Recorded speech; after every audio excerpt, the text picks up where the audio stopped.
Hello everyone, my name is Christian Eschbach, and welcome to another one of my album reviews.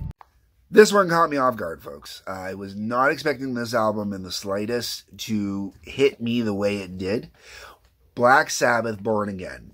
Okay, so picture this. You have 3 of the 4 original members of Black Sabbath, and by 3 of the 4, I mean you have the musicians. You have Iommi, Tony Iommi, legendary guitar master.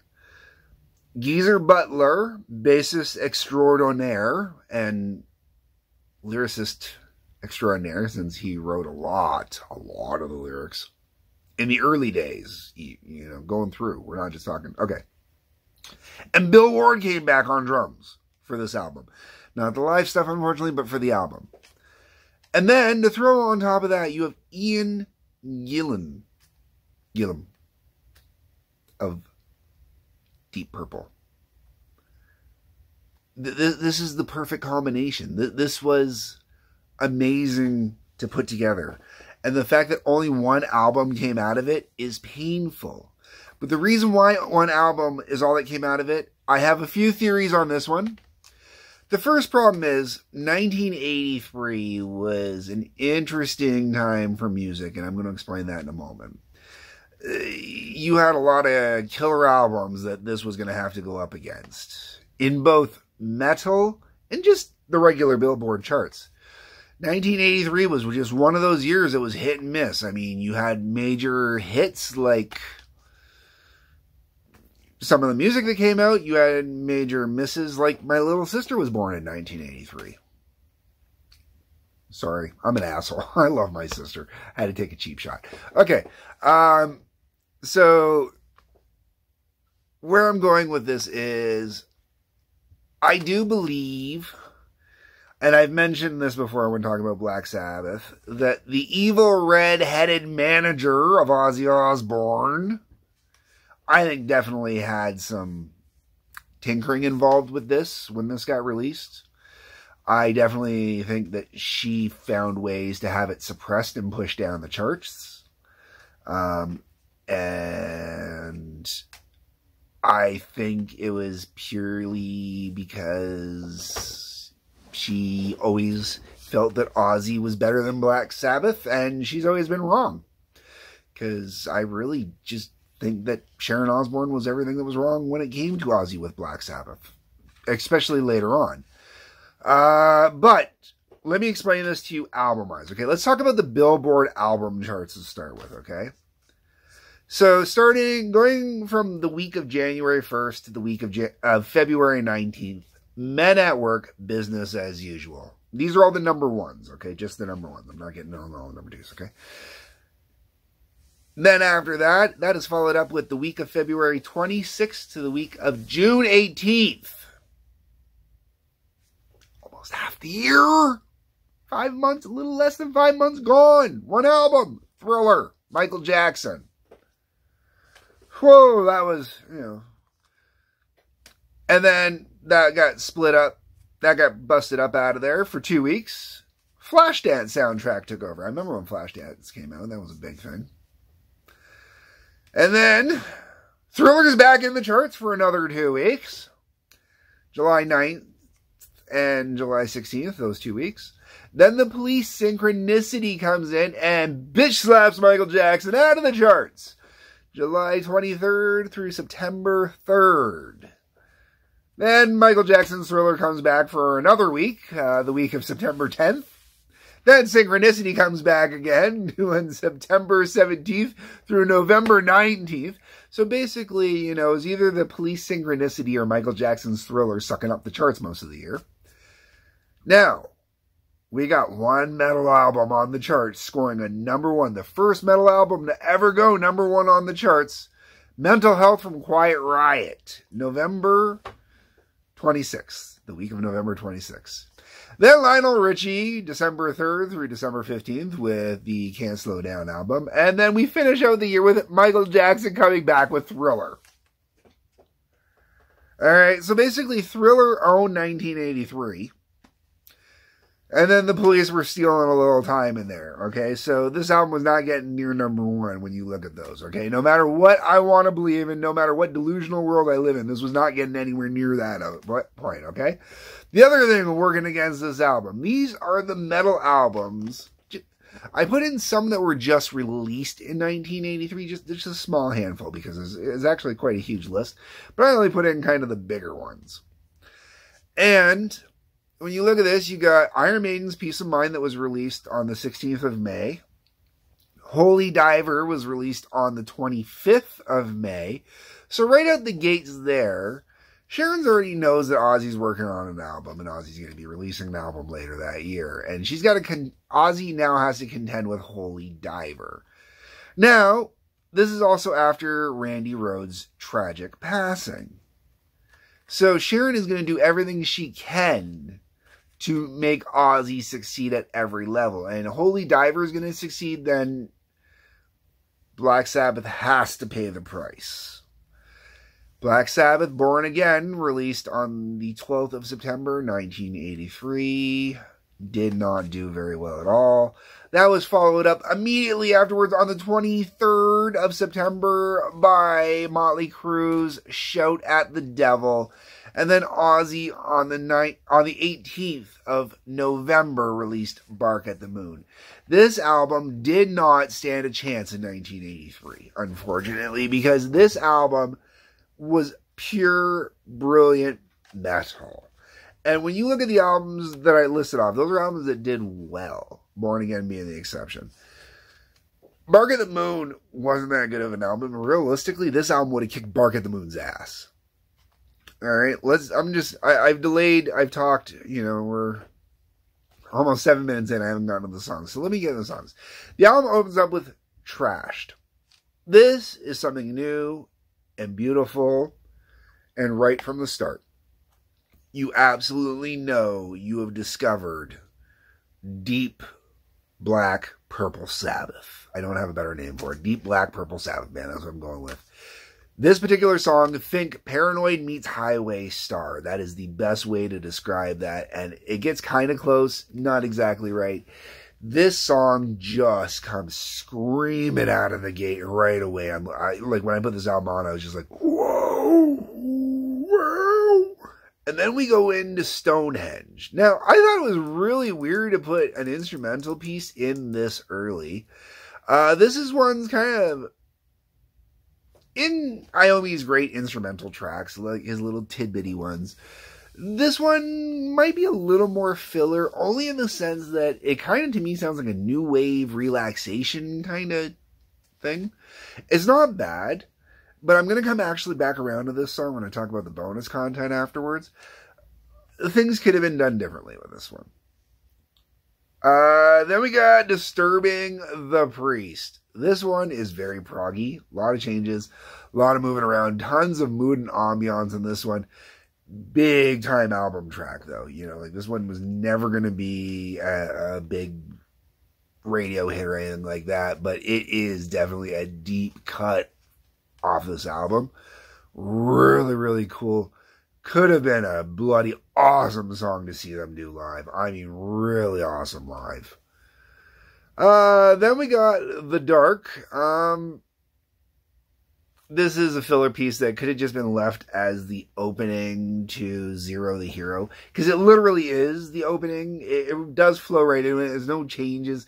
It's not like, it's not like Embryo going into Children of the Grave where they're, honestly separatable tracks. This is more like Luke's Wall going into Jack the Stripper, going into Fairies Wear Boots. Like where it's all kind of just one giant song. And The Dark really kind of should have been left like that. And I don't know why they split it up. What they did is they ended up splitting it into a 44-second little intro and then a 7-minute and 32-second song, which to me feels kind of pointless because no matter what, at either of those lengths, it's 8:21 and it's not getting played on the radio.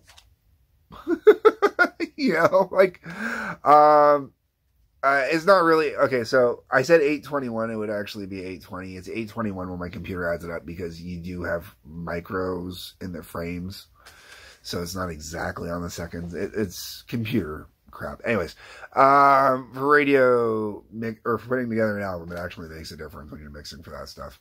Okay, moving on. Zero the Hero. This song has some great riff chugging to it, musical exploration. I totally love where it goes and what it does. But your average listener may not have the attention necessary for it. As I previously mentioned, it is 7 minutes and 36 seconds.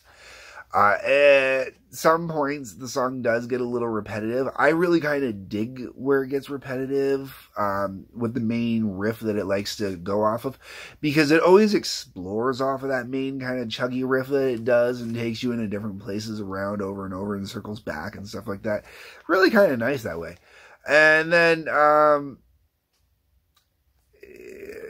it's got some musical studio trickery over top of it, which sounds pretty cool in there as well, which I really kind of get into.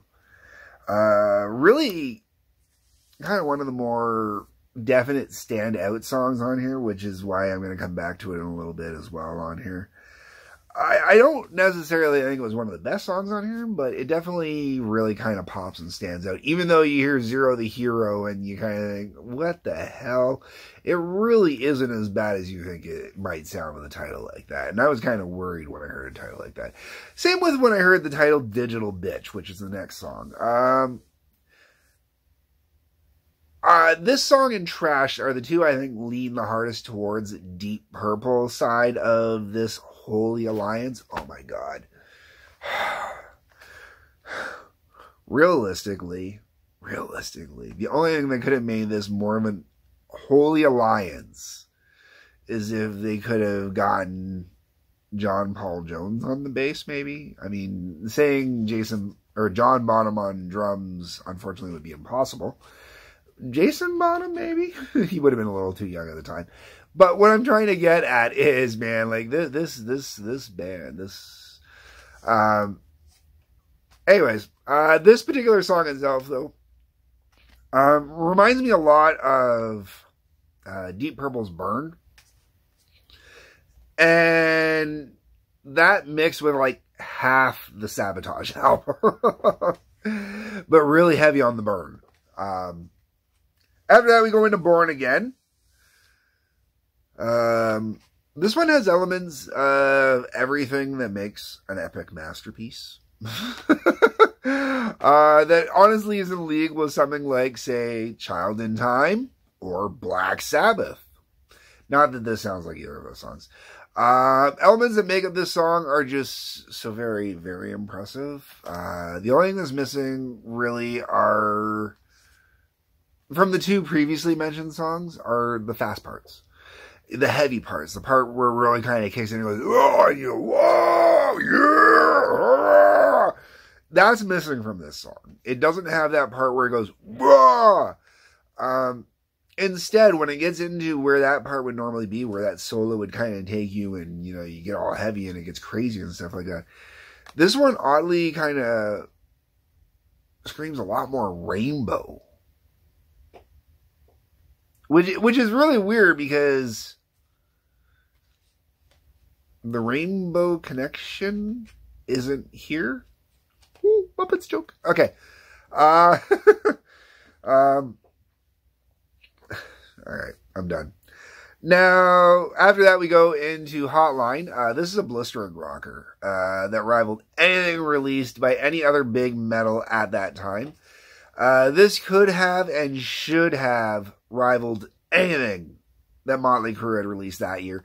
Should have rivaled anything that Ozzy released that year. Maybe not Iron Maiden. I mean, we're talking about the Peace of Mind album.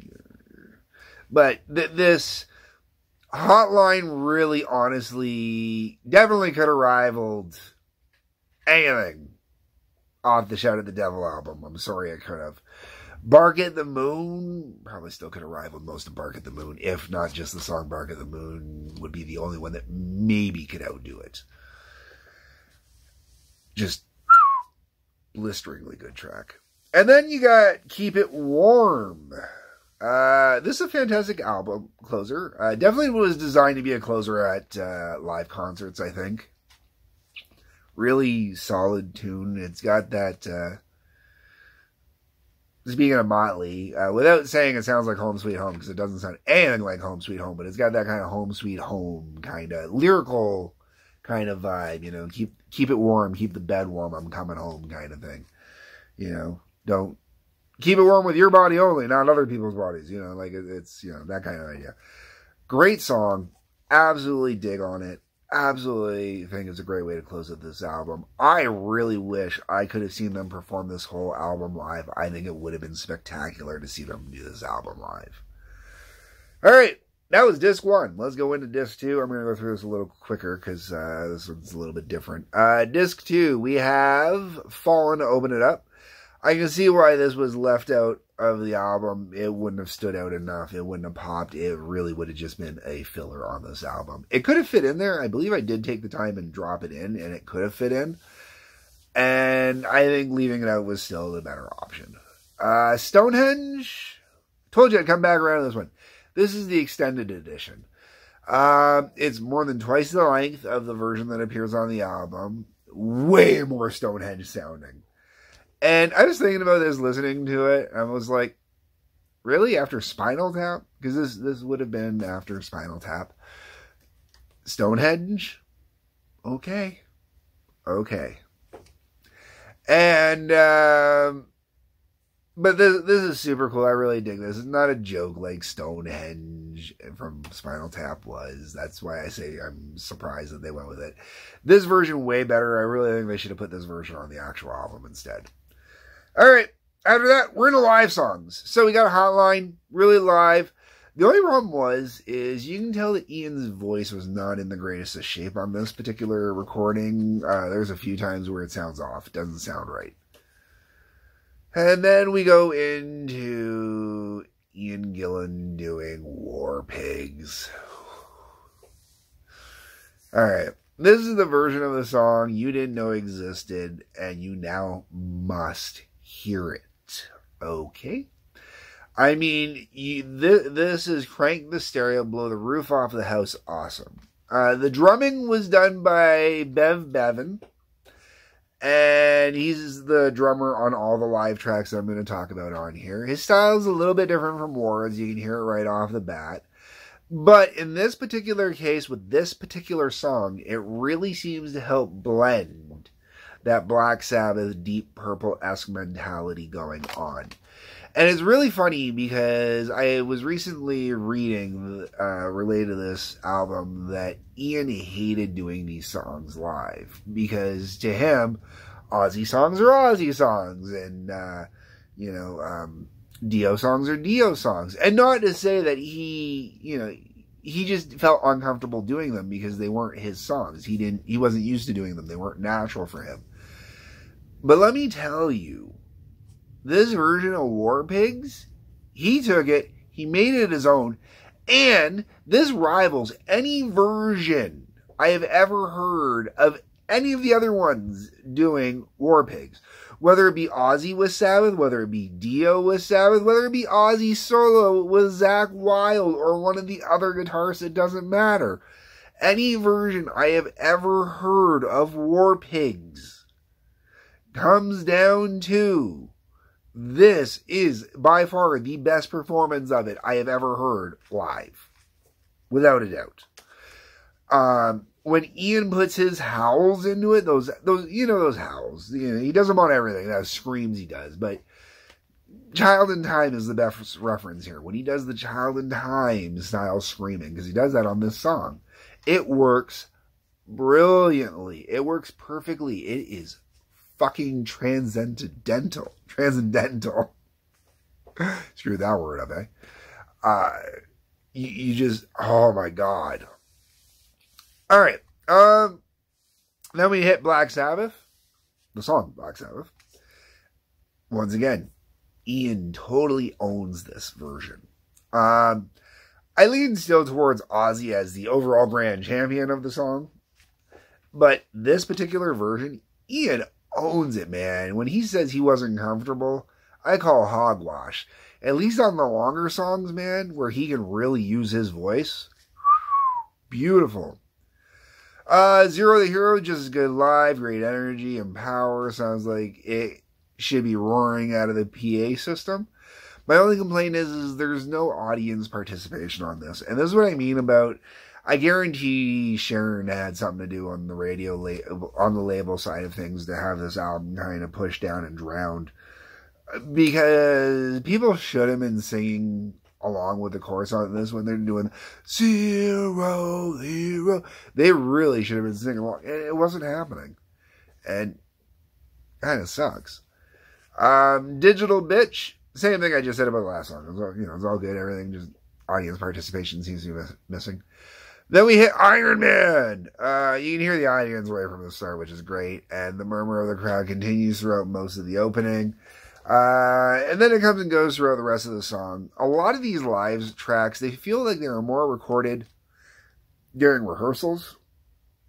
Just because you really don't hear the audience on a lot of it. Or you don't hear enough to make it say, well, yeah, okay, it's in an arena or it's in a venue, but it's not in a venue loaded full of people, Iron Man, definitely Ozzy's song still. Without a doubt, that one's Ozzy's song. Both Dio and Ian don't quite get it right. Then we're treated to a real treat. A real treat. And I say, why, yes, please. Can I have some more Black Sabbath doing Deep Purple? They did Smoke on the Water. Of course they did Smoke on the Water. I think there's some other songs I would like to have heard Black Sabbath do as well. But Smoke on the Water was cool. This is a little odd. They do have organ, piano, keyboard, organs, whatever you want to call it, in there. But they're not really in there. And it really does sound like it's just the 3-piece doing it. More so, like you hear them kind of really faintly in the background. And you really notice it when you get into the guitar solo. But it's still all the same really cool to hear them do it as just a 4-piece band, for the most part. Really cool. And then the album finishes off with Paranoid. Alright, this is Ozzy's song. Ozzy owns this song. No one will ever beat Ozzy on this song, okay? It's the way it goes. My biggest complaint about this version is the tease of Heaven and Hell at the end of the song. I really wish they would have had Heaven and Hell on here.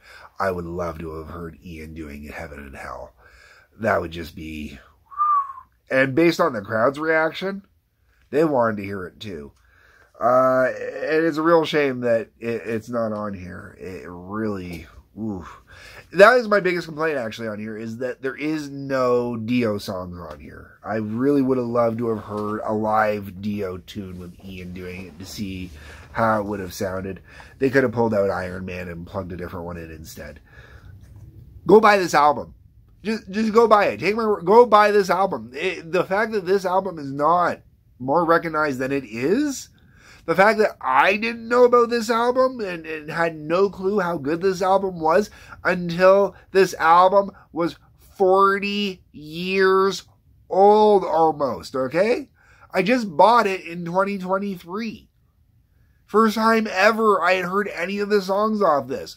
The radios ignored this. And Detroit radios, man, that is criminal. For the radio stations that were going on in 83, this should have been all over the damn radio. It would have rivaled everything else that was on the radio at the damn time, okay?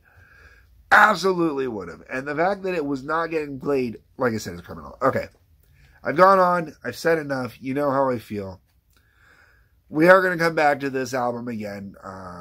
I did mention in previous videos for Dio that we have the Dio Years rap party coming for Black Sabbath.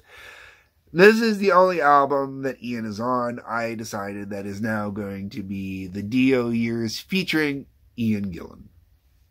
So I will talk more about this then. Until then, let me know your thoughts, your views, and whatnot in the comment section. That is what it's for. I want to hear what you have to say. Hit the like button, the subscribe button, the little bell for notifications. That helps me out, helps you out, all that other fun stuff. Peace, love, take care, and hit the link to Patreon as well.